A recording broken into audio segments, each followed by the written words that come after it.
শুভ সোমবার বন্ধুরা, সবাই কেমন আছো? তো আজকে শ্রাবণ মাসের তৃতীয় সোমবার ছিল। তো আমরা সবাই আমাদের এখানে পুজো দিতে চলে গেলাম জামালপুরের বাবা বুড়োরাজের মন্দিরে। তো দেখো এখানে আমিও বাটা নিয়ে রেডি। তো এখন যাব পুজো দিতে। আজকে এতটা ভিড় হয়েছিল বলার বাইরে। তো দেখো পুজো টুজো দেওয়ার পর আমি বাইরে একটু তোমাদের দেখাচ্ছিলাম মন্দিরটা, যেহেতু একা একা করছি।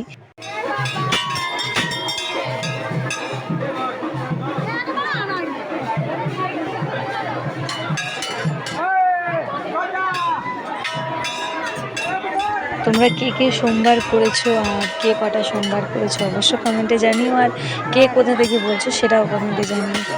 তারপর আমরা রীতিমতো পুজো টুজো দিয়ে তারপর আমরা বেরিয়ে পড়েছি বাড়ির উদ্দেশ্যে। গাইজ দেখো, সেখান থেকে আমি কিছু জিনিস কিনে নিয়ে এসেছিলাম, তো সেগুলো একটু দেখাচ্ছিলাম তোমাদের। তো যে সেইগুলো আমি আর ভিডিও